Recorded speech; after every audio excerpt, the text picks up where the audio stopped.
What if the only way to investigate what's really happening is to go undercover with a hidden camera?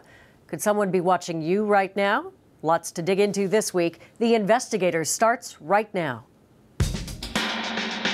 We've been undercover in funeral homes, seeing some questionable behavior. We developed a story that we would go into each funeral home with, involving an aunt who's terminally ill. We would send someone in usually with 2 or 3 cameras. The button cam, like I'm wearing now, 90% of the time, it works really well. The shocking reality was the little girl died of criminal neglect. What we asked for were copies of these child death review reports that we know exist. The government said, no, you can't see these reports. I'm Diana Swain. We're the Investigators. This is what we do.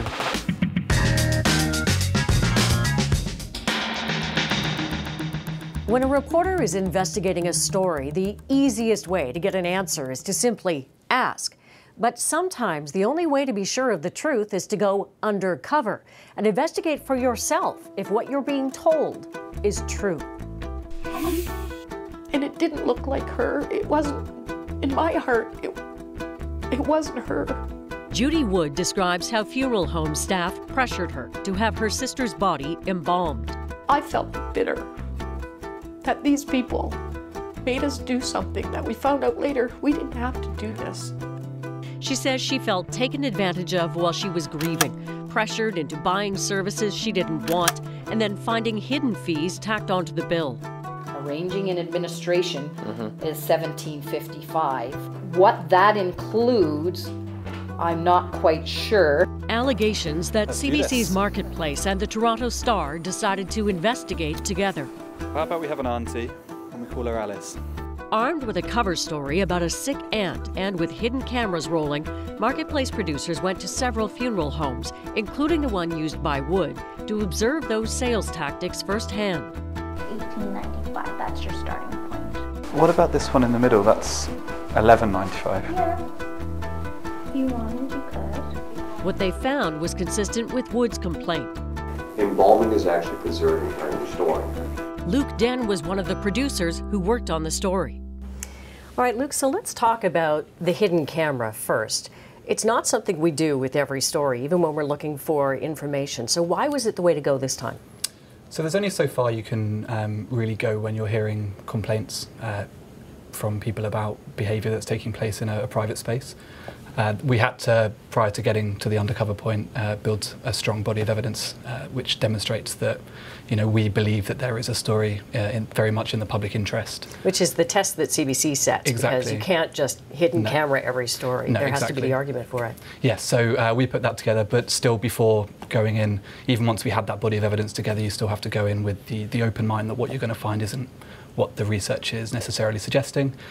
Just in this case, it very much was what we were expecting to find. So we saw a bit of that there in terms of what you did. So you posed as a family with a sick aunt? Yes, so from consulting with a prominent consumer advocate in the funeral industry who's done a lot of secret shopping of funeral homes in the United States, we developed a story that we would go into each funeral home with, involving an aunt who's terminally ill, and we were hoping to get some simple arrangements for a cremation and a simple service put together.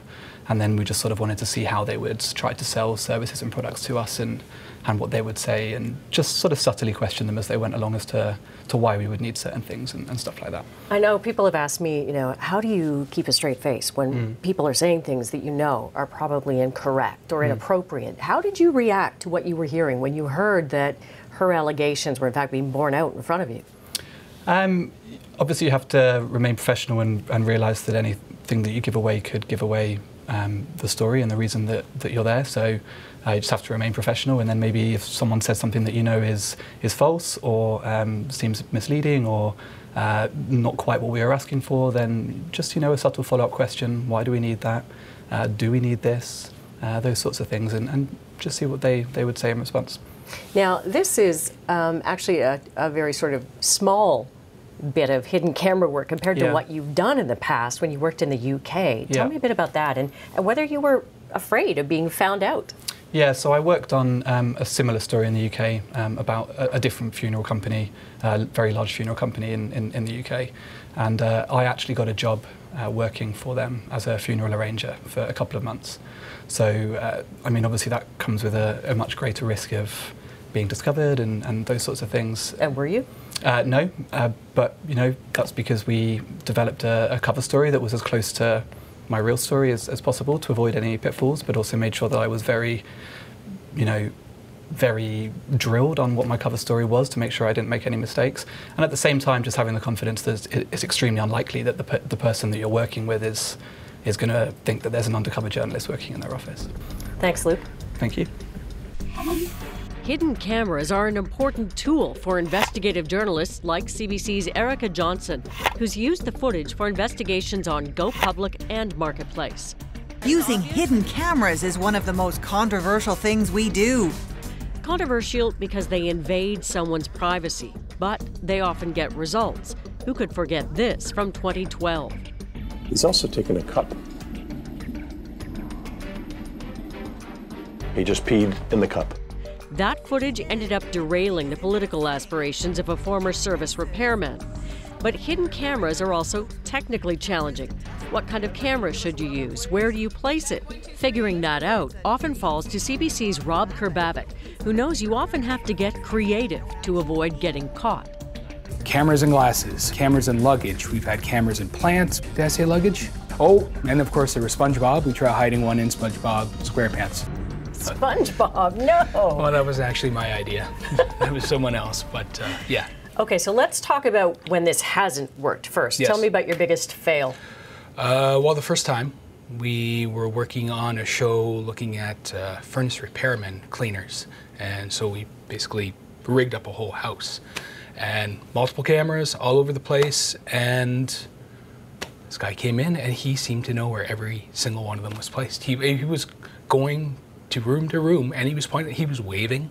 Oh no. So about 3 in, we realized this guy's onto us. Yeah. So for first time out, it was interesting. Yeah. So you've perfected your craft since then. Well, it's not perfect. It's not an exact science. No, so. I've had my own fails. You know, the purse cam, for instance, I put it down and realized, oh, it's pointing about 6 inches off the person. And you're like, now what do I do? It's going to look odd to sort of move them over. So, I mean, give me an idea of what you use that you think works well.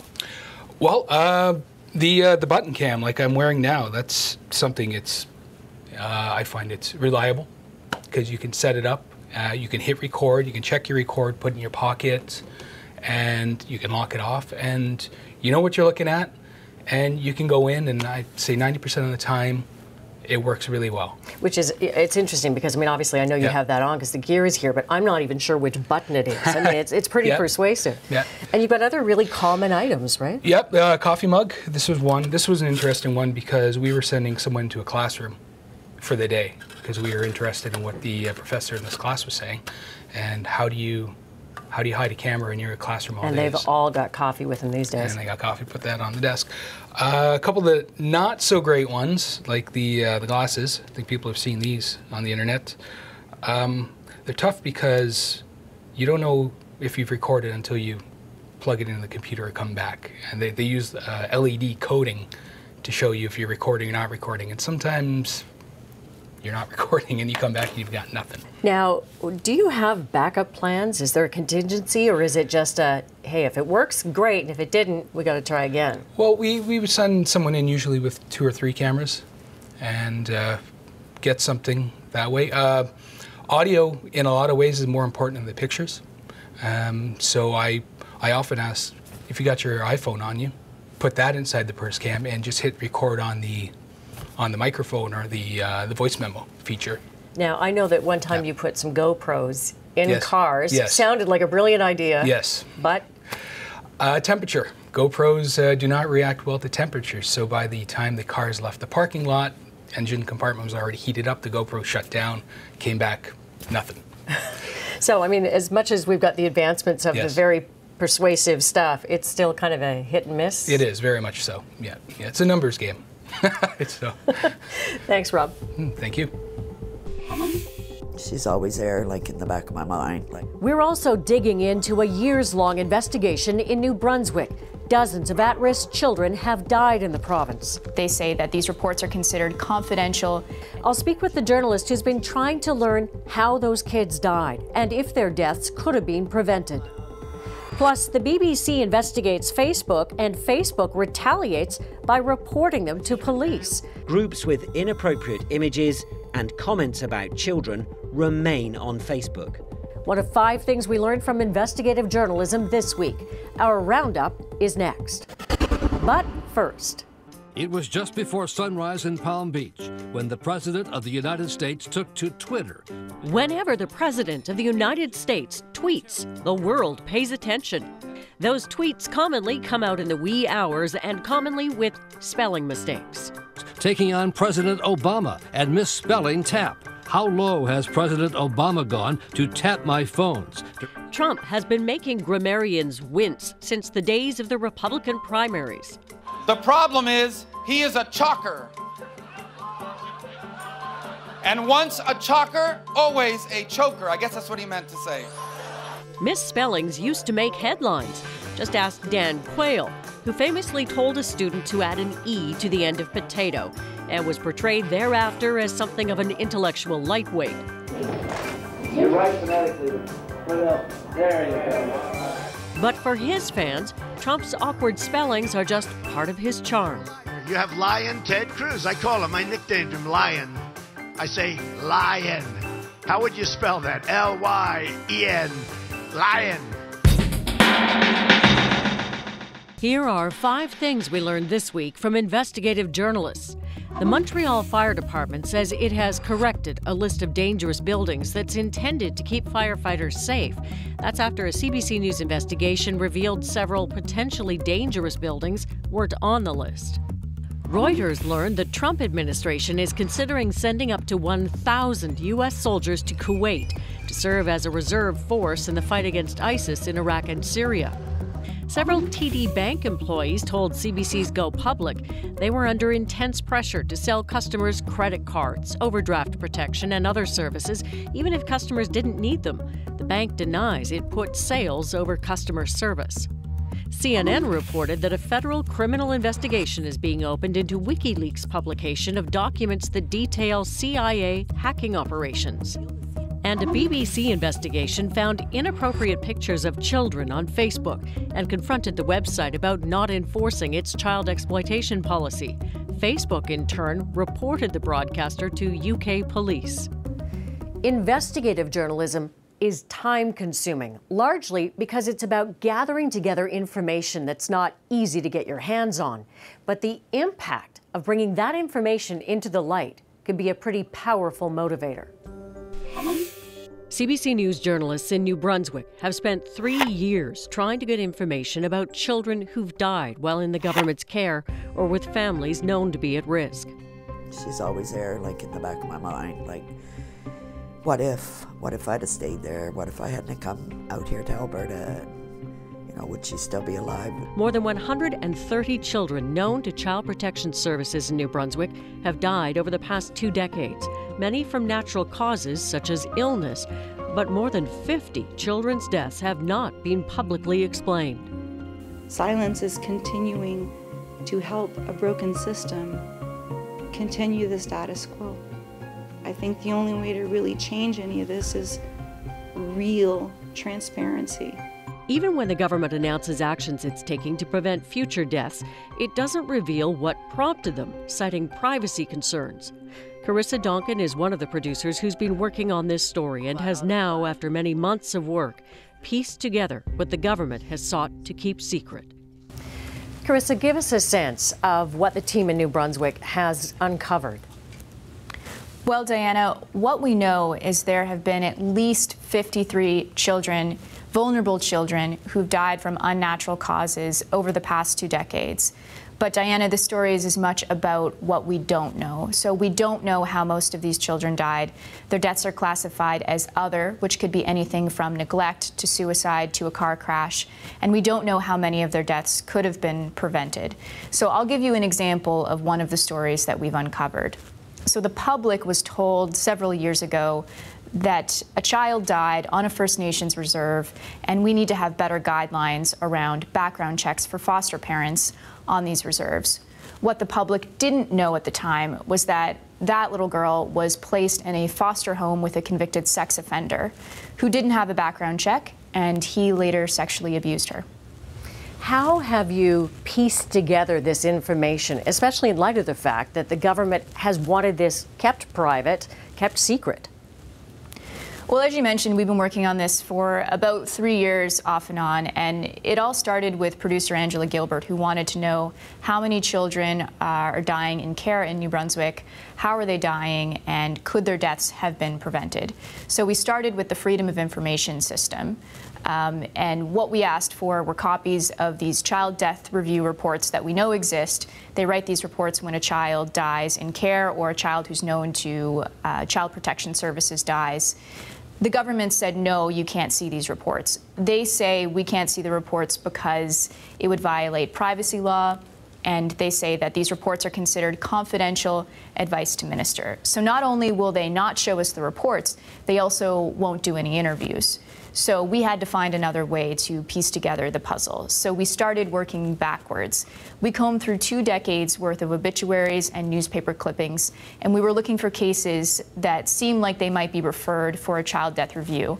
And from there, we started talking to family members and public officials who've been involved in these cases over the years. That's helped fill in a lot of blanks, but unfortunately, most of the details of these deaths remain a question mark. Now, as we both mentioned, the government has argued this is private. CBC and you as journalists obviously believe differently, that this is in the public interest to know this. Why do you feel that way? Well, we absolutely believe that this is an issue of public importance. And I'll tell you why. So 20 years ago, a 28-month-old girl named Jackie Brewer died alone in her crib in St. John. No one gave her anything to drink for days. She was left there for so long that she'd been dead for about 9 hours before anyone called for help. The death of that little girl left people very angry. Jackie's parents were convicted of manslaughter, and you don't really see this kind of thing anymore, but 20 years ago, on the day they were sentenced, hundreds of people gathered outside the courthouse to protest in Jackie's memory.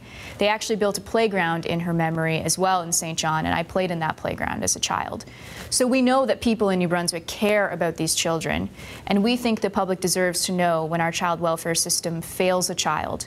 And more than that, we think these children deserve to have their stories told. They deserve to be more than a question mark or a number on a spreadsheet. It's very powerful, good investigative journalism. That really is what that phrase means. Thanks, Carissa. Thank you. And nothing's being done to help them. Follow the full CBC New Brunswick investigation all this week on TV, on radio, and online. It begins Monday at cbc.ca/NB. WikiLeaks says there's one CIA hacking operation called Weeping Angel that can even tap into an enemy's Samsung Smart TV. And ahead on The Investigators, is that a new TV you're watching us on? Well, maybe the CIA is watching you. Plus, Ask Me Anything. You want to know how foreign correspondents can be sure their translators are accurate. We do an accurate, detailed, nuanced transcriptions. So we're asking CBC News senior correspondent Susan Ormiston. That's next. First, investigators on assignment. I'm Derek Stoffel, the Middle East correspondent for CBC News. I'm based here in Jerusalem, but have traveled across the region covering conflicts in Syria and Lebanon, have seen the Arab Spring firsthand in Egypt, and have been witness to war in Gaza. Now I'm heading to Mosul in northern Iraq, where the battle against ISIS is heating up. And I'll have that story in the coming weeks.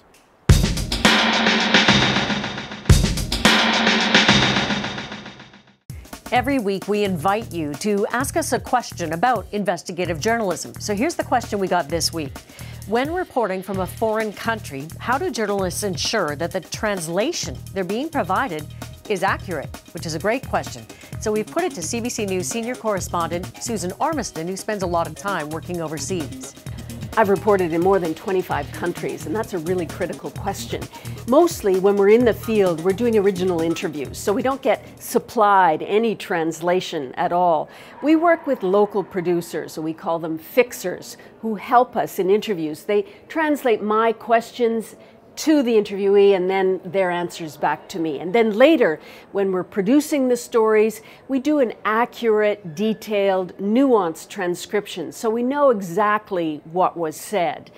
It works in places like Afghanistan, where our fixer worked with us all the time, translating from Pashto or Farsi into English.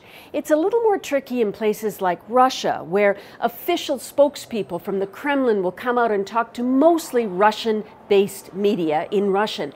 Then they'll take that, translate it onto their English website, and that's where we first see it. We always go back and look for the original Russian audio so we can double and triple check the translation, because in diplomacy, big words mean small things, and nuance is really important. Great question. And here's how you can ask me anything. Email us, investigators@cbc.ca, or just reach out to us on Twitter @SwainDiana. One question has really confounded journalists this week. Why does Donald Trump think Barack Obama ordered his phones tapped? Well, maybe we have our answer. In one of its now classic data dumps, WikiLeaks released 9,000 pages of internal CIA documents this week, showing, among other things, the CIA knows how to use the Samsung F8000 smart TV to secretly listen in on people. The spy agency figured out how to put the TV into fake-off mode. And yes, I said that slowly for a reason. So the viewer thinks the TV is off, but in fact, every word being spoken in the room is secretly being listened to. Now here's where we connect the dots. Donald Trump likes to watch TV. The CIA and all its secrets are now available to him. He learned about the fake-off mode, and now that new TV the Obamas got him as a welcome to the White House gift seems a little suspicious. Okay, that last part is fake. But is it any crazier than the current president accusing the former president of spying on him without offering any proof? And just in case you're wondering if we're listening in on you right now, well, let's just say we agree. We think this week's show was pretty good too. I'm Diana Swain. We are The Investigators.